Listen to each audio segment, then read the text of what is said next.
Hello बच्चों, राम अवतार academy में स्वागत है सभी का।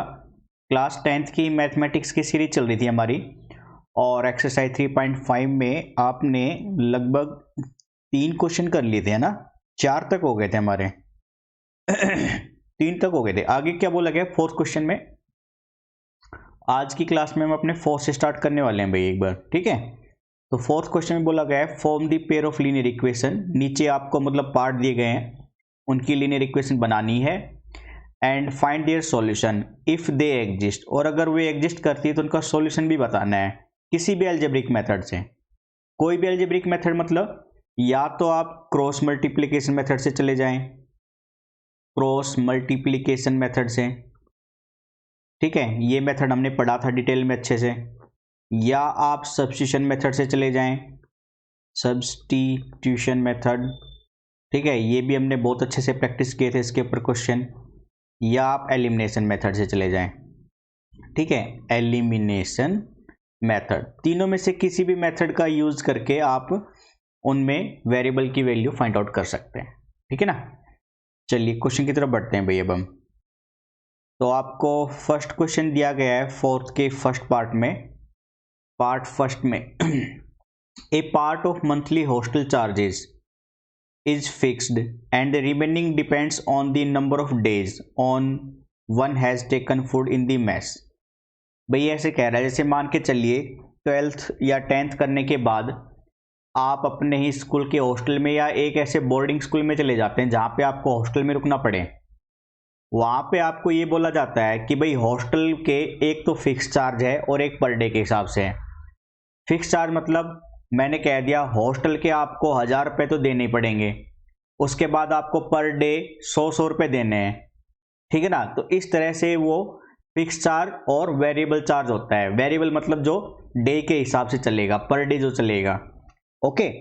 तो इस केस में हम फिक्स चार्ज को x रुपये मान लेंगे और जो पर डे चार्ज करेगा उसको y रुपये मान लेंगे, ठीक।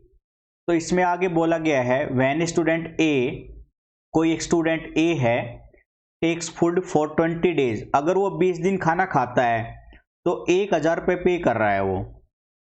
और एक स्टूडेंट बी है जो 26 दिन खाना खाता है तो 1180 रुपये पे कर रहा है, ठीक है। तो आपसे फिक्स चार्ज और पर डे चार्ज पूछ रहा है खाने का। तो क्वेश्चन को प्रोसीड करते हैं। मैंने माना let fixed charge of food, ठीक है। हॉस्टल में खाने का जो फिक्स चार्ज है वो हमने x रुपये मान लिया भाई। And per day charge of food मैंने मान रखा है वो y रुपये। तो क्या कह रहा है, स्टूडेंट ए पे कर रहा था 20 दिन के 1000 रुपये। तो फॉर स्टूडेंट ए, ठीक है, स्टूडेंट ए स्टूडेंट के लिए भाई जो 20 रुपये का दे रहा है 1000 रुपये, वो कुछ ऐसे होगा भाई, टोटल तो 1000 रुपये देने हैं उसको, x रुपये तो देगा ही देगा, प्लस में एक दिन के y रुपये दे रहा है तो 20 दिन के कितना हो जाएगा 20y। ये तो फर्स्ट इक्वेशन बन जाएगी आपके यहाँ से, ठीक है। और फिर आगे फॉर स्टूडेंट बी दूसरे स्टूडेंट के लिए, दूसरे स्टूडेंट को 26 दिन में 1180 रुपये देने पड़ रहे हैं, यानी वापस से फिक्स चार्ज x तो देगा ही देगा, 26 दिन के हिसाब से 26y देगा, और टोटल कितने रुपए दे रहा है 1180 रुपये पे कर रहा है। ये है सेकंड इक्वेशन भाई आपकी, ठीक है। इन दोनों को सिंप्लीफाई करेंगे तो मैं कर रहा हूं एलिमिनेशन मेथड से क्योंकि वो ज़्यादा आसान होता है, ठीक है। तो भाई एलिमिनेशन मेथड से पहली इक्वेशन आई थी x प्लस में 20y इक्वल टू 1000 रुपये, और दूसरी इक्वेशन आई थी x प्लस में 26 इंटू वाई, 26 को अच्छे से लिखिए तो ये था प्लस में 26y इक्वल टू 1180। भाई मैंने दोनों इक्वेशन को सब्ट्रैक्ट कर दिया, सब्ट्रैक्ट करोगे तो दूसरी इक्वेशन के साइन पलट जाएंगे, आपको पता है ये। तो plus x minus x cancel, plus 20y और माइनस 26y, माइनस का 6y बच जाएगा, और प्लस का 1000 माइनस का 1180 माइनस का 180 आएगा, माइनस है माइनस कैंसिल, तो y की वैल्यू कितनी आएगी, 6 उसको डिवाइड करेगा तो 30 रुपये आ गया। ठीक है, यानी पर डे के हिसाब से कितने रुपए दे रहा है वो, 30 रुपये दे रहा है। अब आपको x की वैल्यू चाहिए, तो y की वैल्यू जो आई है इसको फर्स्ट इक्वेशन में पुट कर दो, तो इस इक्वेशन में y की वैल्यू रखने पर सॉल्यूशन आएगा x प्लस में 20, y की वैल्यू 30 इक्वल टू 1000 रुपीज़, यानी x प्लस में 600 इक्वल टू 1000, यानी x बराबर में कितना आएगा 400। तो 400 रुपये तो फिक्स चार्ज है भाई, यानी उसको हॉस्टल के 400 रुपये तो देने ही पड़ेंगे, पर डे खाने के हिसाब से कितने रुपए देने हैं, 30 रुपये। ठीक है, ये था आपका फोर्थ का फर्स्ट पार्ट। ओके, चलिए नेक्स्ट क्वेश्चन की तरफ बढ़ते हैं। अब हम आपको बोला गया है a fraction becomes 1/3 when 1 is subtracted from numerator. भाई न्यूमरेटर में से एक घटा दोगे तो फ्रैक्शन 1/3 बन जाएगा, and it becomes 1/4 when 8 is added to its denominator. Denominator में 8 ऐड करा दोगे तो फ्रैक्शन 1/4 बन जाएगा। तो आपसे फ्रैक्शन फाइंड आउट करने के लिए बोला गया है, तो फ्रैक्शन फाइंड आउट करने के लिए न्यूमरेटर और डिनोमिनेटर की वैल्यू मान लेंगे हम x एंड y। ठीक है, तो फ्रैक्शन क्या बन जाएगा आपका x बटे y। चलिए मैं इसको रफ करके फिर कराता हूं आपको एक क्वेश्चन। आप भी दूसरे मेथड से वैल्यू फाइंड आउट कर सकते हो, क्रॉस मल्टीप्लिकेशन से या सब्स्टिट्यूशन से करके देखना, कोई मिस्टेक है तो हमें जरूर बताना आप। ठीक है भाई, सेकंड वाले पार्ट में मैंने माना लेट न्यूमरेटर ऑफ फ्रैक्शन। ठीक है, किसी भी फ्रैक्शन का न्यूमरेटर हमने x मान लिया एंड डिनोमिनेटर हमने मान लिया भाई y, तो इसलिए फ्रैक्शन है ना, इसलिए फ्रैक्शन क्या बन जाएगा आपका x अपॉन में y बन गया। अब अकॉर्डिंग टू क्वेश्चन में पहली बार क्या कहा गया है कि अगर 1/3 बन जाएगा फ्रैक्शन जब 1 is subtracted from numerator, numerator में से a घटा दो, यानी x माइनस 1 अपॉन वाई, तो फ्रैक्शन क्या बन गया 1/3। अब यहाँ पे सिंप्लीफिकेशन के लिए क्रॉस मल्टीप्लाई का यूज करेंगे, तो क्रॉस मल्टीप्लाई करने पर 3x minus 3 equal to y, यानी इक्वेशन बन जाएगी 3x minus y equal to में 3। ठीक है, ये है आपकी फर्स्ट इक्वेशन। अगेन दोबारा से आपको बोला गया है फ्रैक्शन 1/4 बनेगा when 8 is added to denominator. Denominator में 8 ऐड करा दोगे तब, तो फ्रैक्शन तो ये था, डिनोमिनेटर में 8 ऐड करा दो तो ये बन जाएगा 1/4।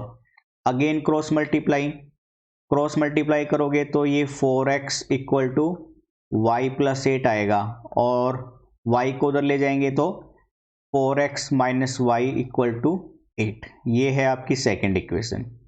अब सिंप्लीफाई करेंगे अगेन एलिमिनेशन मेथड से, जो कि आसान पड़ेगा।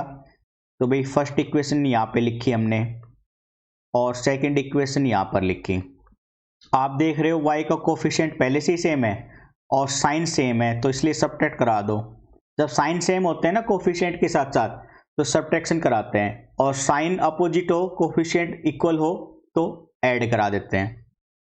तो भाई यहाँ पे सब्ट्रैक्ट कराएंगे तो साइन चेंज हो जाएंगे। ठीक है, 3x माइनस 4x माइनस का x बचेगा, minus y plus y cancel, और ये माइनस का 5, यानी x बराबर आ जाएगा यहाँ से 5। तो न्यूमरेटर की वैल्यू तो आ गई 5। अब x की वैल्यू सेकेंड इक्वेशन में पुट करा दो, तो सेकेंड इक्वेशन से 4 इंटू 5 माइनस वाई बराबर में 8, 5 4 जा 20, 8 को इधर ले आओ और y को उधर ले जाओ, तो ये आएगा 12, 12 8 20, तो y की वैल्यू आ गई आपके पास 12, यानी जो फ्रैक्शन है वो क्या बन जाएगा फिर 5/12, यानी 5/12। ये आंसर बन जाएगा भाई। ठीक है, चलिए अपने नेक्स्ट क्वेश्चन की तरफ बढ़ते हैं। अब क्वेश्चन नंबर थर्ड क्वेश्चन में बोला गया है Yash scored 40 marks in a test भाई कोई लड़का है यश नाम का, किसी एग्जाम में 40 नंबर स्कोर करता है, कब करेगा?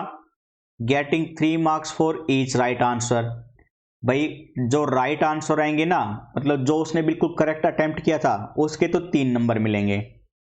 And losing 1 mark for each wrong answer, और हर एक गलत क्वेश्चन जो अटेम्प्ट किया उसका 1 नंबर घटेगा, मतलब 1 नंबर कटेगा उसका, वापस से ऐड नहीं होगा, 1 नंबर कटेगा। सही क्वेश्चन के हिसाब से हर एक क्वेश्चन को उसको 3 नंबर मिलेंगे, और गलत अटेम्प्ट करने की वजह से हर क्वेश्चन से 1 नंबर घटेगा। ठीक है, तब जाके उसको 40 नंबर मिले हैं।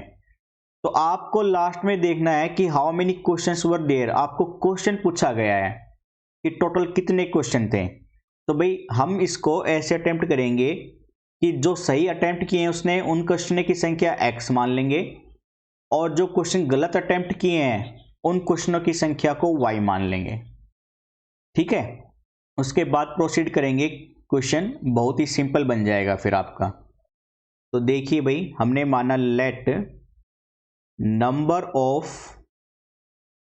करेक्ट क्वेश्चन, ठीक है, करेक्ट क्वेश्चंस, भाई जो उसने क्वेश्चन सही अटेम्प्ट किए थे उनकी संख्या है x, and number of wrong questions, जो क्वेश्चन उसने गलत अटेम्प्ट किए थे उनकी संख्या हमने मान ली y। अब अकॉर्डिंग टू क्वेश्चन उसको 40 मार्क्स मिल रहे थे, टोटल 40 मार्क। कब?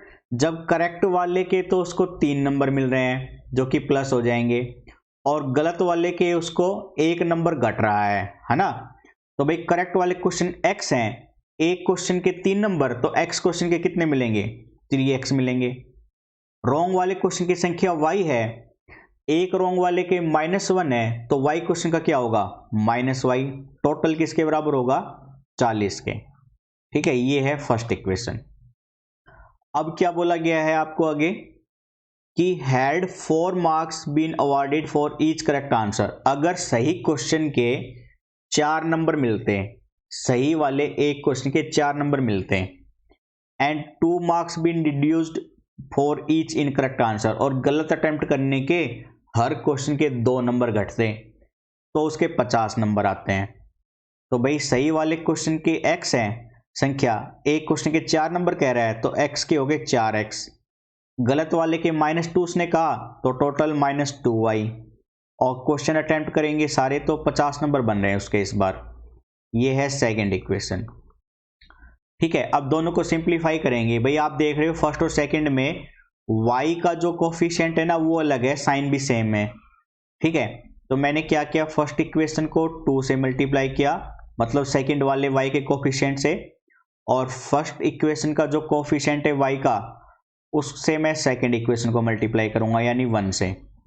तो इक्वेशन बनेगी आपकी सेकंड वाली, तो फर्स्ट वाली बन जाएगी 3 2 जा 6x माइनस का 2y equal to 18, and first equation बनेगी 4x minus 2y equal to 50। भाई साइन चेंज हो जाएंगे ना, सब्ट्रैक्ट करेंगे तो हम ये माइनस का, ये प्लस का, और ये माइनस का, plus 2y minus 2y cancel, 6x में 4x जाएगा तो 2x इक्वल टू 30, तो x आएगा आपके पास 15। इस x की वैल्यू उठाएंगे और फर्स्ट इक्वेशन में रखेंगे, तो वैल्यू बनेगी आपकी कुछ ऐसे, 3 into 15 minus y equal to 40। भाई 3 15 जा 45, 40 इधर ले आओ माइनस का, और y इधर ले जाओ प्लस का, तो y की वैल्यू आ गई 5। ठीक है, यानी जो उसने क्वेश्चन सही अटेम्प्ट किए थे उनकी संख्या है 15 क्वेश्चन है ऐसे, और जो गलत अटेम्प्ट किए थे उन क्वेश्चनों की संख्या कितनी है? 5। उसने टोटल पूछा है आपसे, तो टोटल कितने क्वेश्चन है भाई पेपर के अंदर? 20 क्वेश्चन है। ठीक है, टोटल क्वेश्चन ही पूछा था ना उसने, how many questions were there in the test, तो ये आएगा 20, जिसमें से सही वाले अटेम्प्ट किए थे 15 और गलत वाले अटेम्प्ट किए थे उसने 5, है ना, 15 और 5। ठीक है, चलिए फोर्थ क्वेश्चन की तरफ बढ़ते हैं अब हम। Place A and B are 100 kilometre apart on a highway. भाई हाईवे पे कोई 2 प्लेस है, ए और बी, 100 किलोमीटर की दूरी पे, जैसे कि आप मानकर चलिए दिल्ली है और दिल्ली से आप आगरा मान लीजिए, ठीक है, वो 100 किलोमीटर है, हमने मान के चला हुआ है ऐसे ही। One car starts from A and another car from B at the same time, एक ही समय पर ए से गाड़ी और बी से गाड़ी चलती है, ठीक है। तो 1 मिनट में इसको थोड़ा सा अंडरस्टैंड करा देता हूँ यहाँ तक जो हमने रीड किया है, क्योंकि अंडरस्टैंडिंग अगर हो जाएगी ना तो क्वेश्चन अटेम्प्ट करने में दिक्कत नहीं आएगी, क्योंकि बहुत से बच्चों को स्टेटमेंट से इक्वेशन बनाने में काफ़ी प्रॉब्लम आती है।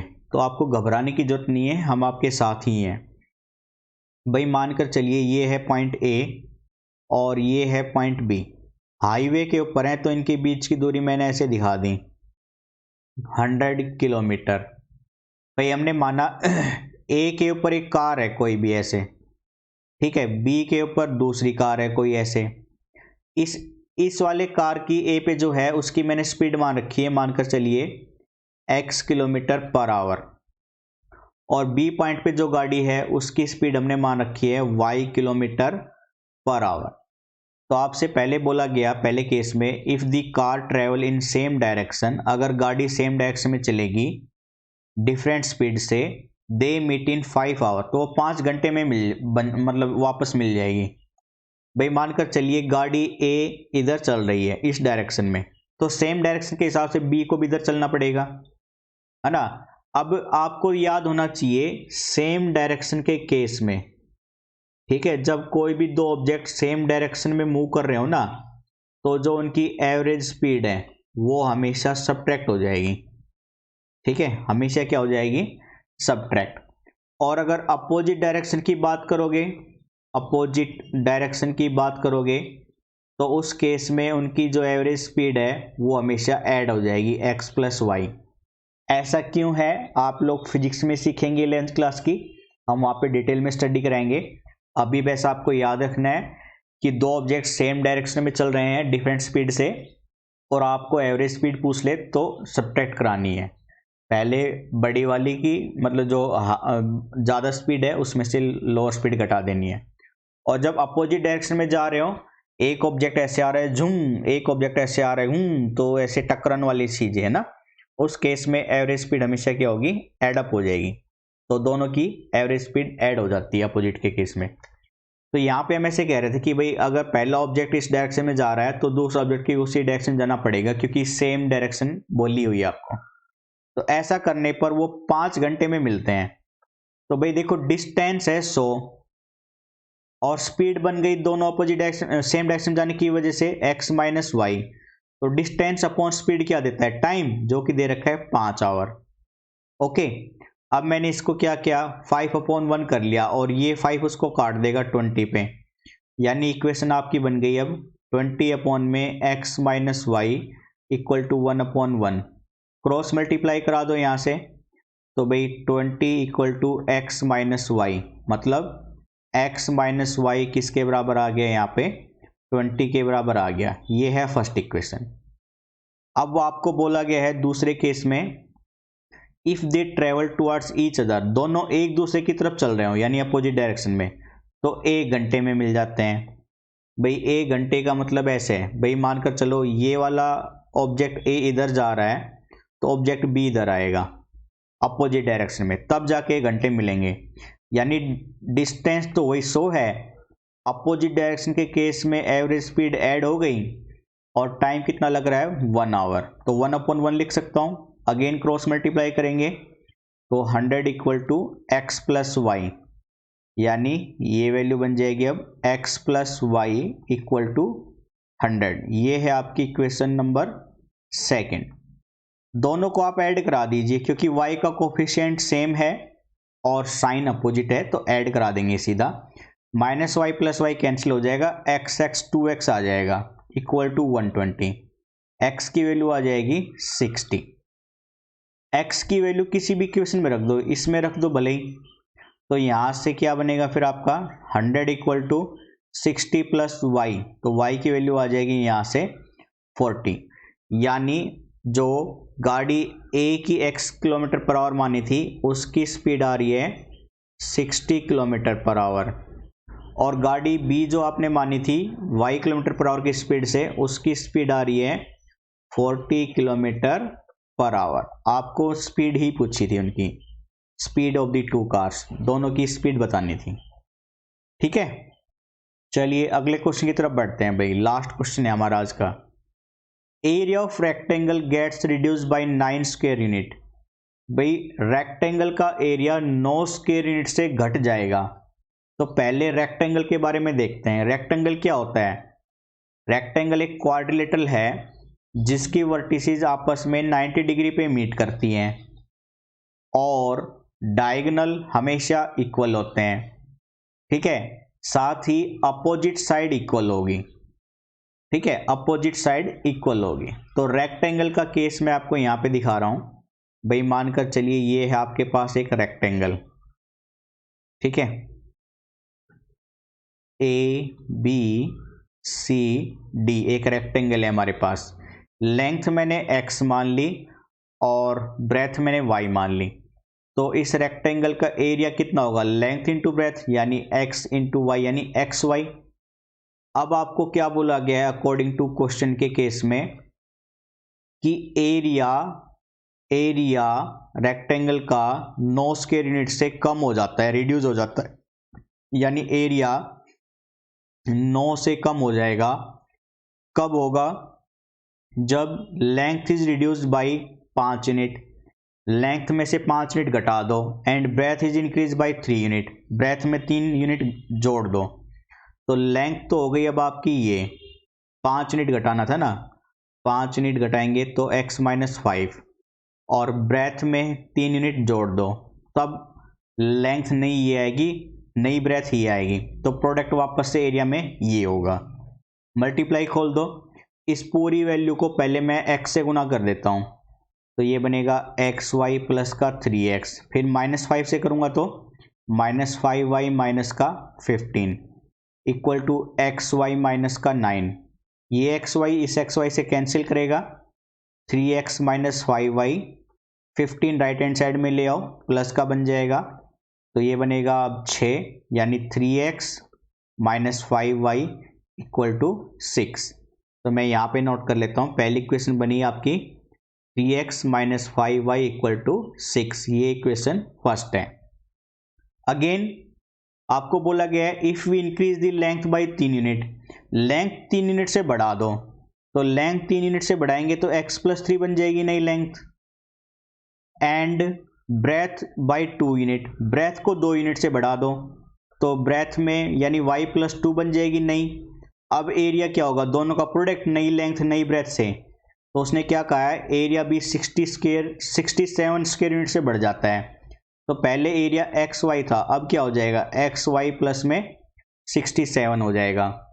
सिंप्लीफाई करेंगे यानी इस पूरे को पहले एक्स से मल्टीप्लाई करेंगे तो वैल्यू बनेगी एक्स वाई प्लस में 2x, फिर 3 से करेंगे तो प्लस 3y प्लस में 3 2 जा 6 equal to x y plus का 67।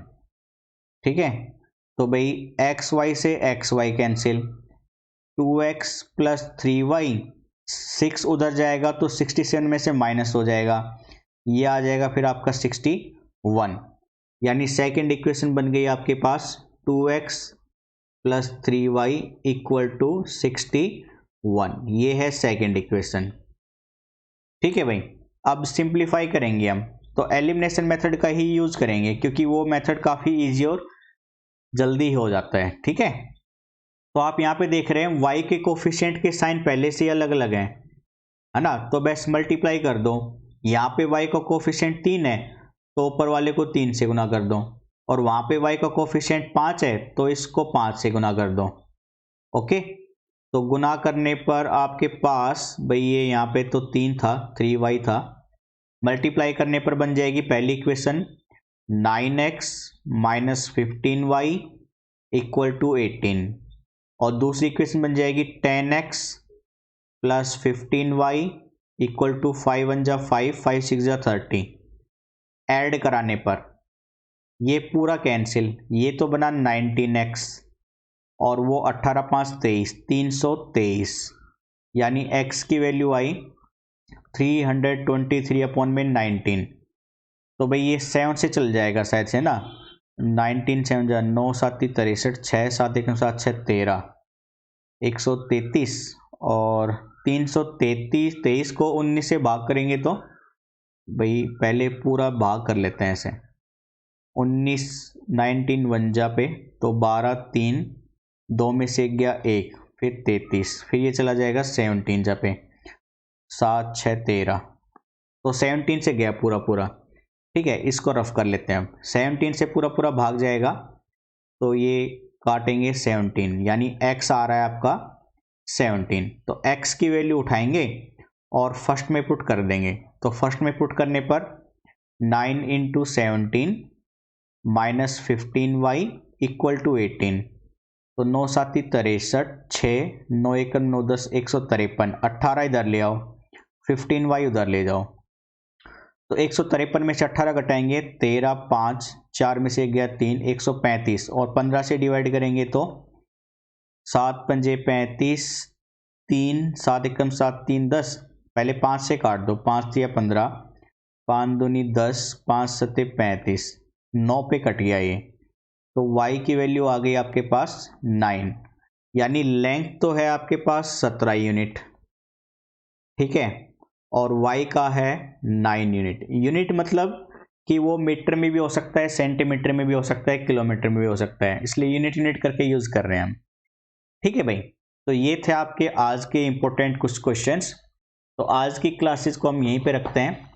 साथ ही आपसे रिक्वेस्ट है कि आप डिस्क्रिप्शन बॉक्स में जो इंपॉर्टेंट लिंक्स हैं उन पे भी जाइए, आपको वहाँ से स्टडी मटेरियल मिल जाएगा, नोट्स भी मिल जाएंगे और फ्री ऑफ कॉस्ट वाली बुक भी मिल जाएगी, जो बहुत ही फेमस बुक बाजार में है, वो आपको फ्री ऑफ कॉस्ट मिल जाएगी यहीं पे। ठीक है भाई, तो साथ ही अपने सीनियर्स को भी हमारे बारे में बताएं, क्योंकि एनडी मैथमेटिक्स की क्लासेस चल रही है और 12th की मैथ और फिजिक्स की भी क्लासेस रन हो रही है, और आप लोगों की साइंस की और आईआईटी फाउंडेशन की क्लासेस भी जल्दी ही आ जाएंगी। ठीक है, तो राम अवतार अकेडमी से जुड़े रहिए दोस्तों, प्लीज़ लाइक एंड शेयर करना ना भूलिएगा। तो आज के सेशन को यहीं पर रखते हैं बच्चों।